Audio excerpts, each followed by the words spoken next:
the R&R Mama Show. I'm your host, Andrea Fallon, midwife, child health nurse, NDC practitioner, holistic sleep coach, and most importantly, mum of two.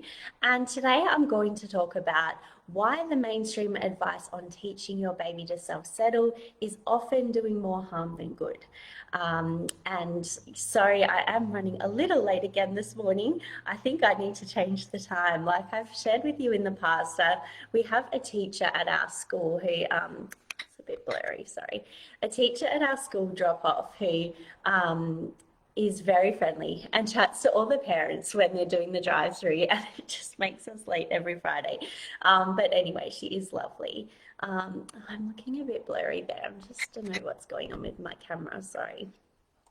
Cool, so I'm looking forward to sharing this today because the advice around teaching self-settling as the biggest factor for improving sleep and for seeing like resolving sleep challenges, it's just so widespread, and it is really heavily drummed into people. So I want to talk about why it's not really the right advice, and what to do instead. So firstly, is self-settling something you should even teach? And that's really what I want to dive into today, because that will answer that question of how it's kind of letting people down. So it is something we hear a lot, and it caused me personally a lot of anxiety when I was a new mum, and I've shared this in the past, but when I went to my little one's 4-month check, with the child health nurse, I was told, she should be able to start to self-settle by now. This is something that you really need to support her with, something you need to really teach her and like push her along, if you want to see improvements with sleep. And if you don't do it, basically, you're going to create bad habits, you're going to create a rod for your own back when it comes to sleep, and really put the fear into me. Made me very anxious about it. I remember going home and thinking, I don't even really know how to go about this, but I'll give it a go. And I mean, I knew like you're supposed to try and put them down drowsy but awake, and then leave and let them figure it out for themselves, and all of this kind of thing. But I felt like I didn't really have any actual strategy other than that. And I really felt quite overwhelmed and very anxious that I wasn't going to get it right. And that's the thing, when it's put onto us that we need to get it right, that it's so important or it's going to impact sleep, that really does ramp up anxiety as well. So let me know in the comments if this is something that you've been told, if it's something you've heard. I'd love to know. And hear some of your experiences. So this whole thing about teaching self-settling, like I said, I hear it from mums often. It causes a lot of stress and pressure. And that, they worry that if they don't do it, that they're going to end up with a little one who's somehow, I guess, behind in a way, like they haven't met this developmental milestone that they should have met by 4 months, and they're going to have issues now.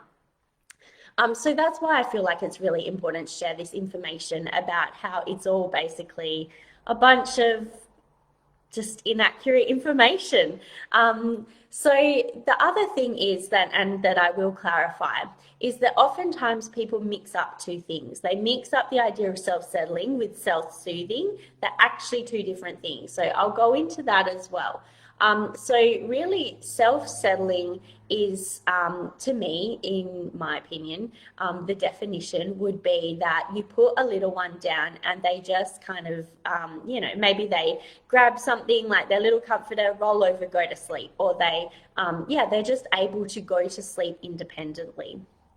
Whereas self-soothing is when you're upset and you're distressed, that you have the skills and the capacity to be able to calm yourself down. So there are two quite different things in terms of like the scenarios, and it's important that we don't mix it up, but I will go more into it. So the three factors that I think impact self-settling to start with. So self-settling, they're saying that if your little one can fall asleep independently, that the sleep is going to improve. And this is something you need to teach. Now, there's a few reasons why this is incorrect, but the first is that we need to look at like what impacts self-settling to start with. And I think the biggest thing is that self-settling is not something you can teach. There are these three factors that I'm going to talk about that influence whether a little one can self-settle. So the first is their temperament. Some babies just are very chilled. These tend to be the unicorn babies as well in terms of sleep, but they're quite chilled. They don't actually like a lot of cuddles. They will just go off to sleep by themselves or with a comfort toy, or maybe, you know, sucking their thumb or something like that. And I actually think this is the minority of babies. And this is something that we have to be really aware of, is that if your baby doesn't do that, if your baby isn't, you know, it does easily get upset or does need quite a bit of support, that's really normal and that's really common. And the babies that do just magically kind of roll over and go off to sleep by themselves, that's not the majority of the babies out there. So let's just get that clear to start with. So temperament is genetic and just something we're born with, the way we are when we're born. So it's not something you can teach them. It's not something that you've got any control over. And sometimes there's a real mismatch between our baby's temperament and our own temperament, and that can cause all sorts of parenting issues, but that's another topic for another day. But anyway, just be mindful that temperament does play a big part in whether your little one can self-settle. The next thing is sleep pressure. Now, if you've been in this group for a while, you may have heard me talking about sleep pressure. Sleep pressure is one of the body's natural sleep regulation systems. It's designed to support sleep in the body. It's biological. So when sleep pressure is high, there's a compound in our brain that builds throughout the course of the day, makes us really sleepy by bedtime. But for little ones, it builds throughout the day and they can't quite get to bedtime without taking that sleep pressure down. And that's the whole purpose and function of naps.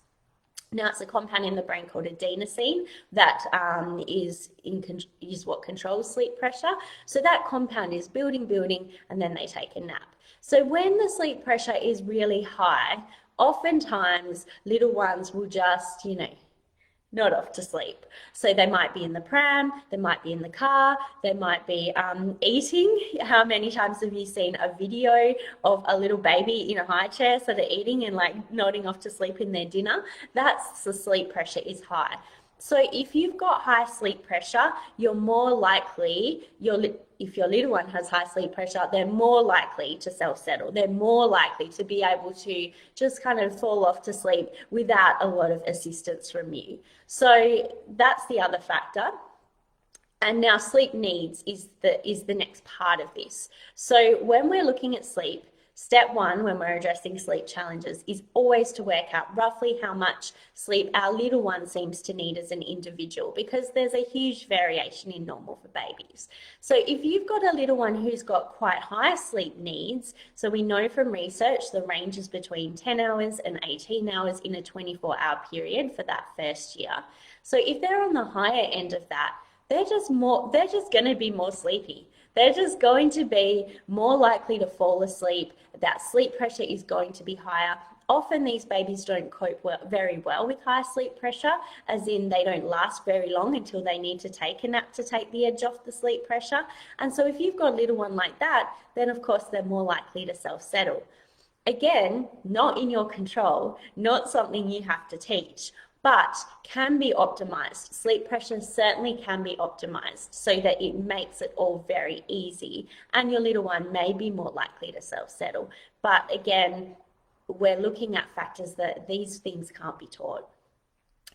And so then the third factor is development. So when people say sleep is developmental, what does that even mean? Well, it means that at a certain point, a little one will get to a stage where they are able to self-settle better. They are able to, wake up, feel like I'm okay, and not need you to go back to sleep. That comes with time. That comes when they're developmentally able to do that. And in my experience, there's a huge variation with when that happens. Huge. Some babies will do it much, much earlier than others. Some won't do it till they get to toddlerhood. So it's, again, it's not something we can teach. This is a developmental milestone in a way, that has that huge variation of normal. And so I think the problem then is when people are mixing up, and this is what we see in sleep training, people are mixing up teaching self-settling with self-soothing. So, like I said, self-soothing is when we have the, ability to be able to calm ourselves down if we're upset. Self-settling is when they're, like a little one will just go off to sleep independently or with minimal support for those factors that I said, either because their sleep pressure's high, they have high sleep needs, their temperament's just a chilled baby, or developmentally they're just at the point where they can do that, and that's okay. So if you've got a baby, say, who is not developmentally ready to self-settle, who has a temperament where they just really easily upset and need a lot of help from you to calm down. And maybe they're low sleep needs as well. If you've got the trifecta going on and you go to the mainstream sleep person and they're saying to you, nah, you've got to teach them to self-settle. Well, we know actually they've got none of the factors there to really have the capacity to self-settle. So that's not really true. So what are they trying to get you to teach then? Well, what they're trying to get you to teach is actually self-soothing, because what you'll be told, and this is, the mainstream advice out there, even in sleep schools with like the responsive settling method, the mainstream advice is teach them to self-settle. Actually, they're saying, leave your baby there. They will cry, you come back in and pat them and try and calm them down, and then you leave. And then, they have to learn to self-settle. They have to learn to calm down. Well, actually, that's not self-settling. That's self-soothing, right? So they're trying to say, you need to leave them and allow them to find ways to calm themselves down, and then they'll just go off to sleep. The problem with this is, when it comes to neuroscience and what we know about brains, is that infancy, when it comes to brain development, is the first 3 years.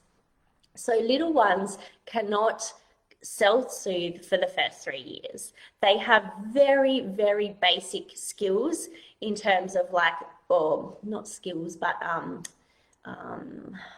I guess for a lack of a better word, I can't think of another word right now, but being able to say put the hand in the mouth as a baby is like they're attempting to self-soothe, wriggling around. They make some attempts, but they really don't have that brain development capacity to sit there and go like we do, oh geez, mum's gone out of the room, I'm okay, I just need to take some deep breaths and calm myself down.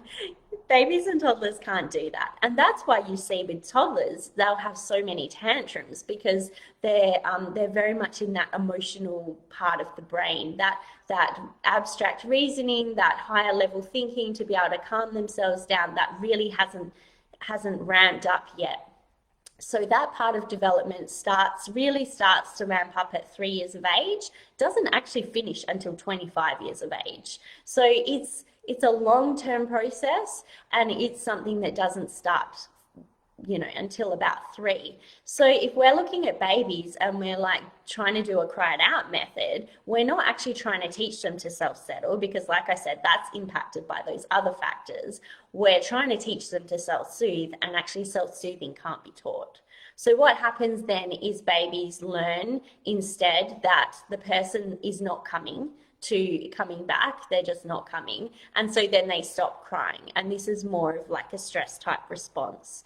So it is important to distinguish between self-settling and self-soothing. It is important to understand that these aren't things that can be taught, and that they're not actually having the biggest impact on sleep. What has the biggest impact on sleep is the biological sleep regulators, that circadian rhythm, the sleep pressure that I talk about, and how we can work with those to actually help support sleep. Sorry, my dog walker's just here. I'm going to run and let my dog out. Sorry.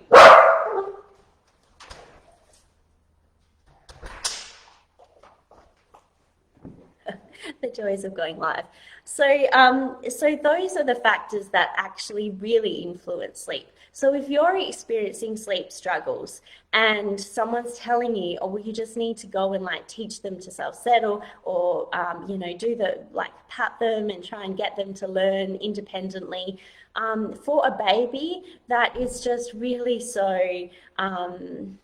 I guess, out of touch with what we know about child development and the science. And what we need to look at instead is their sleep needs, their circadian clock, their sleep pressure, their sleep environment, what's happening with feeding, and then support you as mum to, to be able to manage as well, and what's going on with your well-being and your self-care and your health. And that's really what we do in my program, is we look at all of those things, and very much moving away from some of these old ideas that are really out of touch with the science of child development, neuroscience, and sleep science. So let me know in the comments if that makes sense, if you've heard any of those things before, that advice, or if let me know. I'd love to get some feedback from you about that. And if you've got any questions, don't hesitate to pop them below in the chat, in the comments, and I will come back and answer them later. All right, that's all for this week. Have a great week. I'll talk to you later. Bye.